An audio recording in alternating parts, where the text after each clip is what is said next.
안녕하세요. 승리한사 가족 여러분, 오늘 고린도후서 1장 1절에서 11절까지의 말씀입니다. 고린도후서의 첫 번째 강좌로 문안과 감사라는 제목의 말씀입니다. 승리한 삶 말씀 중심 예배 중심의 성경 전문 교사를 양성하기 위해서 만들어진 성경 공부 교재입니다. 승리한 삶은 2017년 12월 고린도후서 말씀을 함께 묵상하고 있습니다. 먼저 업로드된 위크스터디를 통해서 표지 설명을 하면서 야누스에 대해서 설명해왔고, 야누스의 7가지 진리를 위한 명제를 소개를 했습니다. 진리를 찾으라, 진리를 들으라, 진리를 배우라, 진리를 사랑하라, 진리를 말하라, 진리를 지키라, 진리를 죽기까지 수호하라. 이 말씀이 이번 달 우리 승리한 삶 가족 여러분들에게 함께하길 원합니다. 승리한 삶은 바네이신 박율 목사님의 구속사로 조망한 성경 연속 강의집을 통해서 편집이 되었고요. 이번 달 내용은 고린도 후서 말씀입니다. 고린도 후서는 신약의 30권으로 완간된 책 중에 22번째 권에 해당합니다. 그리고 성경 연속 강의집은 신약이 30권으로 완간된 이후에 구약이 창세기가 6권, 시편이 9권, 다니엘서가 2권, 소선지서가 8권으로 완간되었습니다. 최근에 완간된 것이 바로 창세기가 6권으로 완간된 것이고, 이것이 앞으로 계속 모세오경과 역사서, 예언서 등이 잘 마무리될 수 있도록 강성성경연구원의 회원으로 가입하셔서 함께 동참해 주시고, 이해를 위해서 기도하시고 또 협력해 주시는 승리한 삶 가족 여러분들 되었으면 합니다. 고린도후서 전체 구조는 어제 우리가 살펴보면서 고린도 전서의 내용과 연결돼서 어떤 의미가 있는지, 그리고 이 안에서 우리가 보게 되고 우리가 구별해야 되는 것이 무엇인지 잠깐 나누는 시간을 가졌습니다. 그것을 가지고 우리가 언약신학적인 관점에서 이 내용을 계속적으로 확인해 나가고 있고, 우리에게 주신 언약의 성취가 무엇이고 완성된 언약을 통해서 우리에게 주시는 은혜가 무엇인지를 고린도 전후서에서는 굉장히 우리가 직접적인 내용들로 잘 보게 됩니다. 그리고 이것을 통해서 우리가 무엇을 구분하게 되냐면 바로 참된 선생과 거짓된 선생들을 구분할 수 있습니다. 그래서 이번 주, 특히 이제 지난주 금요일부터 원래 저희들 이 말씀이 들어가는데, 지난주 금요일 말씀까지 저희들이 이번 주 위크 스터디 내용으로 지금 구성을 했습니다. 그래서 문안과 감사부터 시작해서 5장 10절의 부활에 대한 확신에 대한 내용을 소개하는 그 내용까지, 이 내용을 통해서 우리가 참된 선생과 거짓된 선생을 구분할 수 있는 그 기준이 무엇인지를 한번 보도록 하겠습니다. 자, 오늘 본문 말씀으로 들어가도록 하겠습니다. 본문 말씀은 고린도후서 1장 1절에서 11절까지의 말씀입니다. 자, 시작 부분입니다. 1절. 하나님의 뜻으로 말미암아. 항상 우리가 보는 것은 하나님의 뜻입니다. 하나님의 뜻은 무엇으로 볼 수 있습니까? 바로 우리에게 주신 말씀으로 볼 수 있습니다. 이 말씀으로 본다는 것은 하나님이 주신 언약이 어떻게 성취되었느냐로 우리가 볼 수 있다는 것입니다. 그러니까 하나님께서 이 언약을 주시고 이것을 성취하시는 재반의 과정, 즉 구속사적인 관점에서 우리가 이 내용을 볼 때 하나님의 뜻을 바로 이해할 수 있습니다. 이것을 우리가 바로 이해하기 위해서 하는 것이 바로 연속 강해 설교이고, 지금 연속 강해 설교를 통해서 구조적으로 하나님 말씀을 보면서 하나님의 뜻을 알아가는 훈련을 하고 있습니다.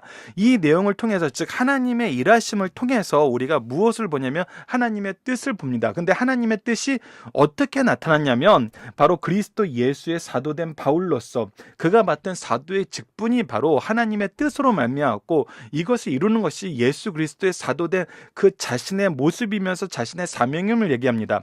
그리고 그 안에 동역자가 누구냐면 바로 디모데입니다. 바로 이 하나님의 사도된 예수 그리스도의 사도된 바울과 디모데가 무엇을 합니까?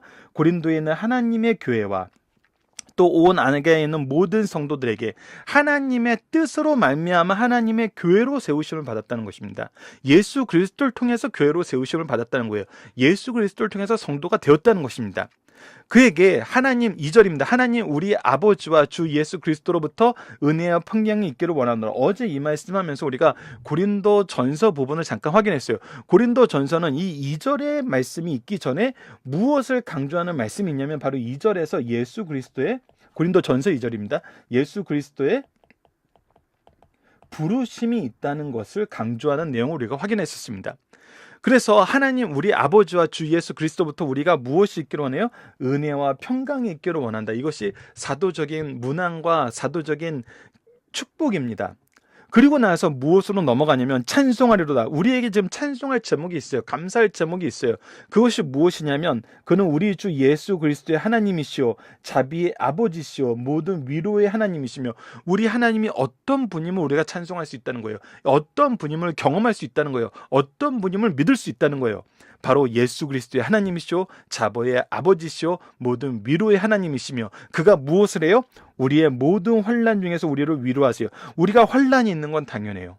예수 그리스도의 복음을 전한다는 것은 우리가 예수 그리스도의 환난에 동참하는 거예요. 그런데 그것에 무엇이 있냐면 위로가 있어요. 누가 위로하세요? 바로 우리 예수 그리스도의 하나님이고 자비의 아버지시고 모든 위로의 하나님이셔서 찬양받기에 합당한 그분이 위로하세요. 이분이 아무것도 안 하는 것이 아니에요. 아무 일도 안 하는 것이 아니에요. 찬양받기에 합당하신 이 구속의 역사를 친히 이끌어 나가시고, 이 일을 우리로 하여금 동참하게 하시고, 이 일을 통해서 우리에게 승리하게 하시는 그분이 뭐 하세요? 위로하세요. 그래서 우리로 하여금 하나님께 받는 위로로서 우리가 지금 또 뭐예요? 이 위로로서 모든 환난 중에 있는 자들을 능히 위로하게 하시는 이시로다. 자, 보십시오. 우리의 모든 환난 중에서 우리를 위로하세요. 그리고 우리로 하여금 하나님께 받은 위로로서 모든 환난 중에 있는 자들을 능히 위로하게 하세요.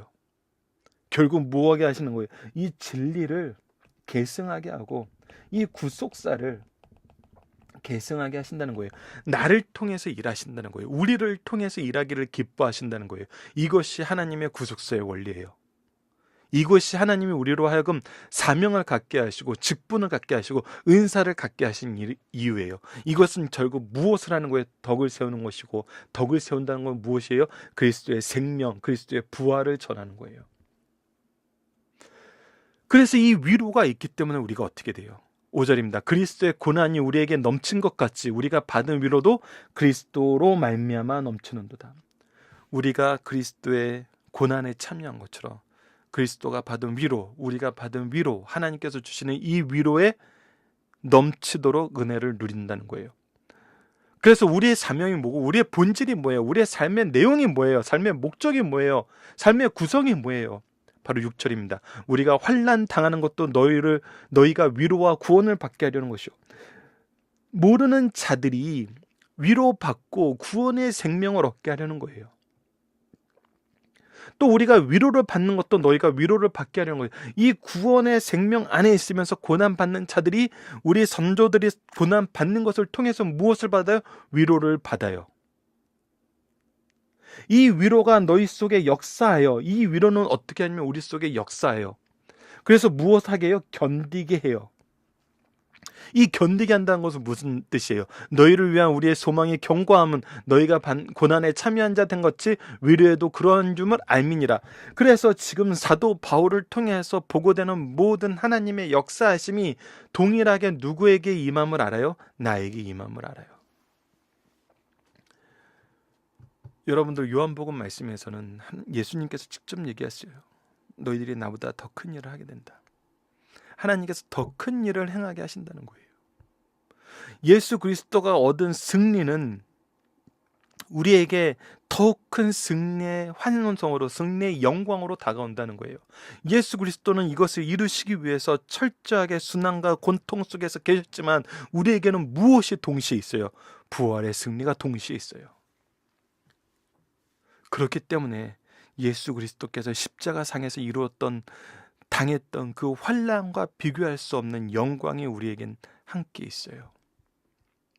이것이 예수님을 통해서 하나님께서 우리에게 주신 선물이에요. 우리가 예수님의 고난에 동참하지만 분명한 게 무엇이 있어요? 부활의 승리가 있어요. 그래서 믿음의 선조들이 보여주는 것이 무엇이에요? 믿음의 선조들이 우리에게 확인시켜주는 것이 무엇이에요? 바로 이 위로가 있다는 거예요. 고난에 참여한 자가 위로에도 참여한다는 거예요. 고난에 참여한 자가 위로에도 참여한 줄을 알게 된다는 거예요. 8절을 봅시다. 형제들아, 우리가 아시아에 당한 환난을 너희가 모르기를 원치 아니하노니. 자, 아시아에서 환난 당하는 길을 모르기를 원치 아니한다는 것은 무엇이에요? 우리가 예배소서에서 당한 환난에 대해서 우리가 500주년 기념 이 특강을 마련할 때 이 부분에 대해서 예배소 지역의 자료들을 여러분들께 소개하면서 이 부분을 소개할 거예요. 이때 사도 바울이 무엇을 경험합니까? 환난을 경험해요. 그곳에서 내쫓김을 당해요. 그러나 동시에 무엇이 있었어요? 복음의 선포가 있었고, 복음에 무릎 꿇는 자들이 있었고, 복음을 통해서 생명을 얻은 자들이 있었어요. 그것은 환난과 동시에 우리로 하여금 무엇을 보게 만들어요? 예수 그리스도의 승리를 보게 만들어요. 말씀의 확장을 보게 만들어요. 영혼의 구원을 보게 만들어요. 그래서 이것이 우리가 고린도전서 15장 58절에서 얘기했던 것처럼 헛되지 않은 것임을 증명하세요. 그래서 우리가 환난을 당하는 걸 모르길 원찮아요. 거짓된 사람들은 환난이 오는 걸 가려요. 왜? 그 뒤에 있는 승리가 없으니까. 그런데 우리에게는 이 환난을 가릴 수가 없어요. 모르길 원찮아요. 왜? 여기엔 승리가 있으니까. 계속 봅시다. 힘이 겹도록 심한 고난을 당하여 살 소망이 끊어지고 우리는 우리 자신이 사형 선고를 받은 줄 알았으니, 이 환난이 어느 정도였냐면 도대체 소망이 없는 상황 속까지 몰린 것 같고, 이제 죽은 것 같이 죽은 자가 된 것처럼 모든 사람이 자타가 공인할 수 있는, 자타가 인정할 수 있는 그런 소망이 없는 상태, 죽음을 맞이한 상태에 있었어요. 근데 하나님께서 이거를 통해서 우리에게 무엇을 줬어요? 이는 우리로 자기를 의지하지 말고 자신을 의지하는 것이 아니라 오직 죽은 자를 다시 살리시는 하나님만 의지하게 하심이라. 이때 소망이 없는 것 같은 그 상황에 하나님께서 그들에게 허락하신 것은 뭐였냐면, 하나님을 의지함으로 위로받고 승리하게 하신다는 거였어요. 10절 봅시다. 그가 이같이 큰 사망에서 우리를 건지셨고, 그래서 우리가 환난을 보지만 동시에 무엇을 봐요? 우리를 건지심을 봐요. 또 앞으로 어떠실 것을 봐요. 이 지금 건지심을 통해서 하나님이 계속 우리를 어떠실 걸 봐요. 계속해서 건지실 것이며 이후에도 건지시기를 그에게 바라노라. 그래서 우리가 하나님을 전적으로 의지하게 만드세요. 하나님과 전적으로 의지한다는 건 바로 하나님과 동행한다는 거예요. 하나님에게 모든 걸 맡기는 거예요. 우리의 운전자는 하나님이 되시면 우리가 이해하는 거예요. 믿는 거예요. 의지하는 거예요. 그래서 이 관계 안에서 우리가 어떤 관계로 태어나냐면, 성도와 목회자, 사도는, 스승과 제자는, 부모와 자녀는 어떤 관계로 재편성되고 어떤 관계가 맺어지냐면, 너희도 우리를 위하여 간구함으로 도우라. 바로 기도로, 간구함으로 함께 동참하는 관계가 형성된다는 거예요. 이는 우리가 많은 사람의 기도로 얻은 은사로 말미암아 많은 사람이 우리를 위하여 감사하게 하려 합니다. 그래서 우리가 은사를 받은 거, 우리가 직분을 받은 거, 우리가 사명을 받은 거, 결국 뭐하는 제목이 돼요? 감사의 제목이 돼요. 왜? 하나님께서 사망에서 건지시고 하나님의 뜻을 이루시는 이 일에 우리를 세우셨음을 우리가 시인하고 우리가 고백하고 우리가 나눌 수 있게 됐기 때문입니다. 이것이 지금 고린도 후서에서 사도 바울이 문안과 감사로 나눈 내용들입니다. 우리가 참된 스승이 된다는 것은 바로 하나님의 역사하심을 보여주는 거예요. 하나님의 역사하심을 의지하는 거예요. 하나님의 위로하시고 승리케 하심을 보게 만드는 거예요. 우리는 여전히 연약한 아버지이면서 연약한 스승입니다. 연약한 어머니이면서 연약한 부모예요. 그래서 간절히 바라기는 우리 자녀들에게, 우리 제자들에게 환난이 없기를 바라요. 그러나 우리가 가르쳐야 되는 거, 우리가 경험한 거, 우리가 계승해야 되는 것은 환난이 없는 삶이 아니고, 환난이 없는 환경이 아니고, 환난이 없을 수 있는 방법이 아니고, 그런 것을 가르치는 건 오히려 미련한 것이에요. 이것을 가르치는 것이 지혜로워 보이지만 이것은 오히려 미련한 것이에요. 무엇을 가르쳐야 되냐면, 환난 중에 위로가 있고, 이 위로는 하나님을 의지함으로써 우리가 얻게 되는 것이고, 이것을 통해서 우리를 승리케 하시는 하나님의 역사하심이 있다는 거예요. 그것을 통해서 우리가 어떠한 관계로 하나 되었다는 거예요?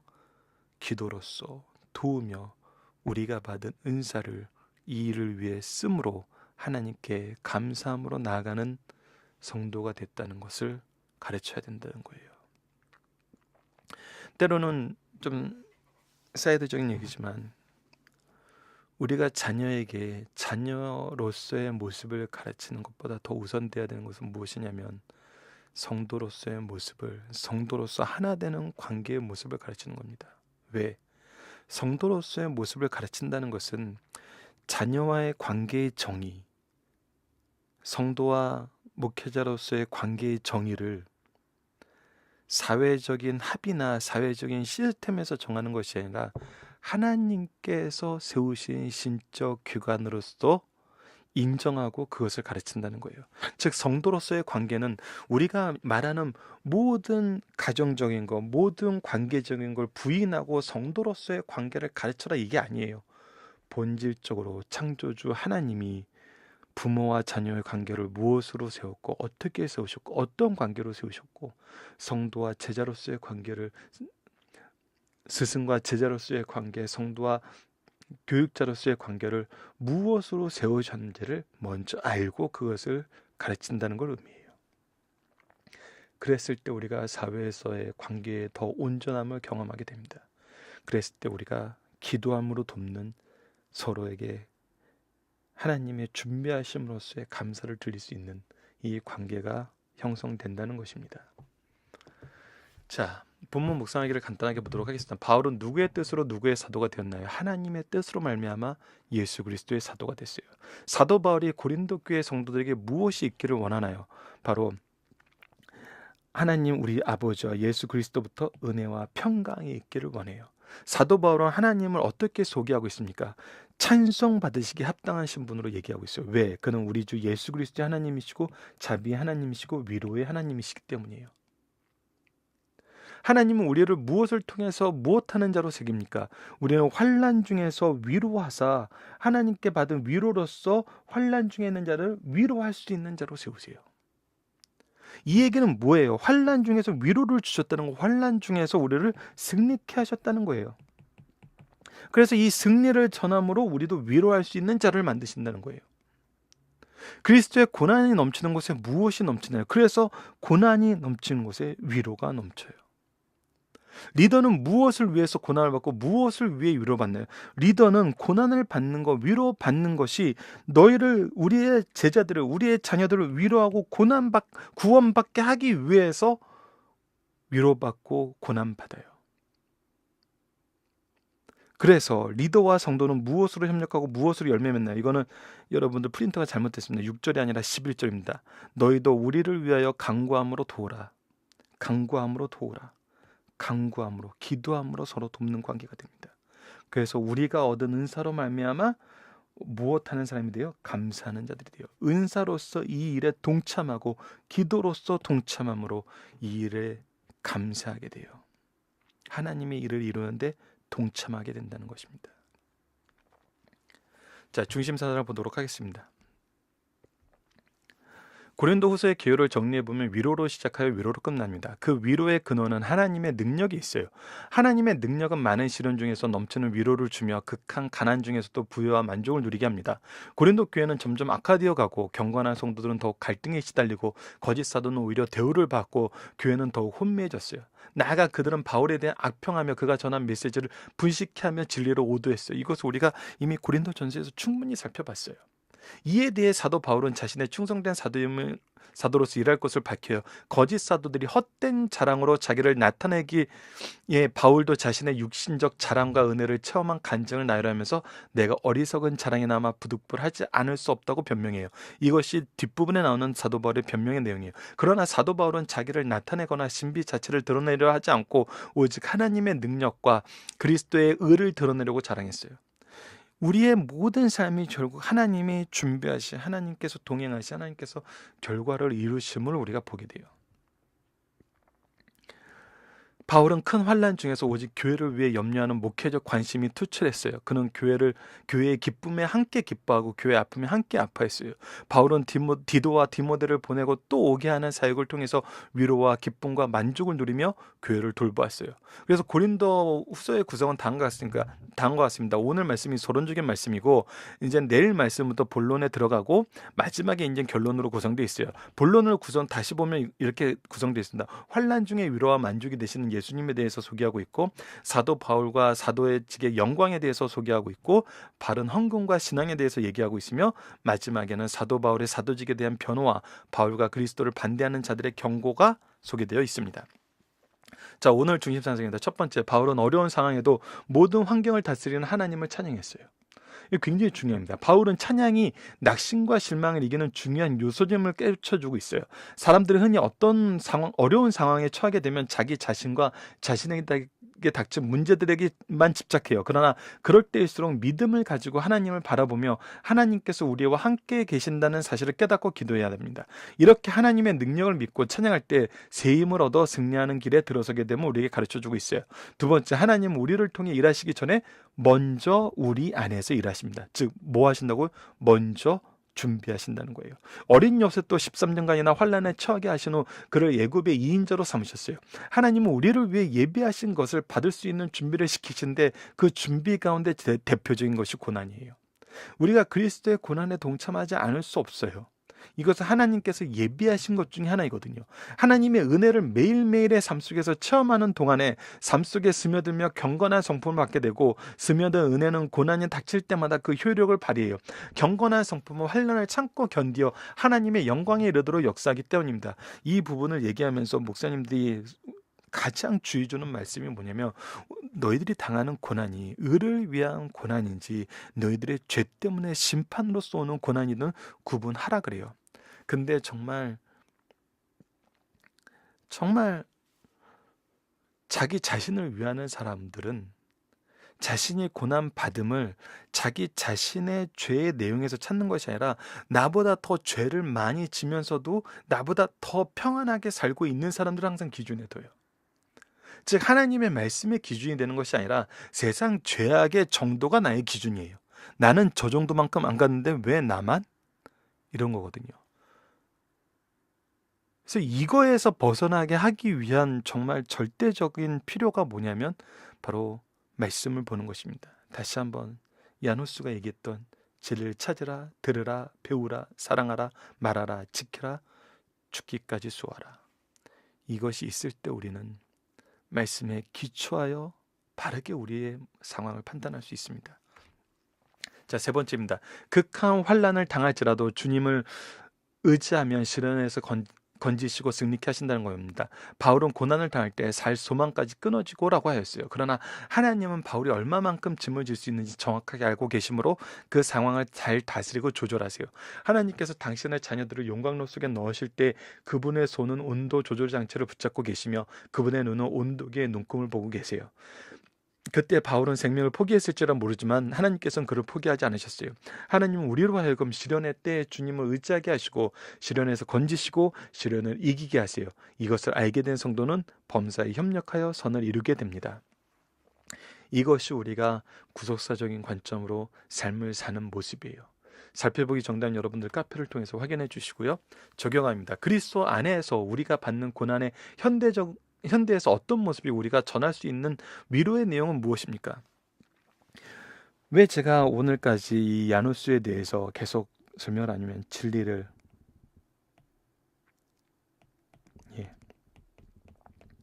찾으라, 들으라, 배우라, 사랑하라, 말하라, 지키라, 죽기까지 수호하리라. 현대에는 이 모습을 유지하는 것이 우리에게 고난처럼 다가올 때가 너무 많아요. 교회 안팎에서 이 모습에 대한 굉장히 큰 저항들이 있어요. 제가 청년 시절만 해도 버스에서, 지하철에서 말씀 보는 사람들을 종종 뵐 수 있었습니다. 근데 요즘에는 이것을 지킬 수가 없어요. 이것을 실천할 수가 없어요. 스마트폰이 나와서 더 쉽게 말씀을 접할 수 있고 더 찾을 수 있는 그런 환경이 있지만 그만큼 우리를 유혹하는 유혹거리가 많고 우리가 성경을 봤을 때 이것에 대해서 사회에서 편협한 시각으로 보는 모습이 더 많아요. 이것은 외적으로만 드러나는 것이 아니라 우리 교회 내부에서도 그래요. 교회에서도 말씀을 찾고 말씀을 듣고 말씀을 배우고 말씀을 사랑하고 말씀을 말하고 말씀을 지키고 말씀을 죽기까지 수호하기 위해서 하는 모든 행동은 헛된 것으로 취급하고 이것을 왜 그렇게까지 해야 되냐고 얘기하는 경우가 많아요. 이것이 때로는 부모의 입에서, 때로는 지도자의 입에서, 때로는 목회자의 입술에서도 나오는 경우가 있어요. 그래서 우리가 내외적으로 이 말씀을 위하여 사는 삶이, 진리를 위하여 사는 삶이, 그리스도의 복음을 위하여 사는 삶이 정말 전체적으로 의미 없는 삶, 쓸데없는 삶, 하지 말아야 될 삶으로 위협받고 있는 것이 현대의 모습입니다. 이때 우리 승리한산 가족 여러분들이 이 복음을 지키기 위해 노력하시는 정말 그리스도의 환난에 동참한 승리하는 가족들이 되길 원합니다. 이때 우리가 전할 수 있는 위로의 내용은 무엇입니까? 하나님께서는 이 말씀대로 성취하세요. 그래서 말씀이 은혜가 되고 말씀이 능력이 되고 말씀이 역사하는 것을 통해서 우리가 살아나게 됨을 경험합니다. 그래서 우리는 승리해요. 말씀의 역사를 경험한 사람은 이 말씀을 멀리할 수 없습니다. 말씀의 모임을 피할 수가 없어요. 그리고 여러분 주위에 이 말씀의 모임을 지키기 위해서 수고하는 분이 있으면 그분을 인정하세요. 우리가 고린도전서 마지막 부분에서도 확인했던 것처럼 그런 분들은 인정하세요. 그리고 그런 분들과 함께 교제하시면서 여러분들의 교제의 폭을 여러분들의 자녀들에게, 여러분들의 제자에게 확대시켜 나가십시오. 이런 공동체가 교회의 공동체고 이런 공동체가 가정 공동체인 것입니다. 성도의 공동체인 것이죠. 이것을 이루는, 이것을 지키는 승리한산 가족 여러분들 되었으면 합니다. 말씀을 기초로 기도하기를 통해서 마치겠습니다. 하나님, 환난 가운데서도 은혜와 평강을 주시고 위로하셔서 우리로 승리케 하시고 그리스도의 구원의 믿음을 계승할 수 있도록 인도하여 주심을 감사합니다. 우리가 자녀와 제자들 그리고 우리를 위해 먼저 은혜를 받은 신앙의 선배들과 함께 기도하며 믿음으로 전진하게 하여 주소서. 그리하여 우리의 가정과 교회가 세상의 방법과 세상의 가치 안에서 이루어진 이 공동체가 아니라 믿음의 공동체요, 은혜의 공동체이며 위로의 공동체로서 이 세상에서 빛과 소금의 사명을 감당하게 하여 주소서. 이 공동체의 승리는 결과에 있지 않고 이미 시작부터 과정에 이른 모두가 승리의 결과임을 깨닫고 담대하게 세상을 이기게 하여 주소서. 예수님 이름으로 기도드립니다. 아멘.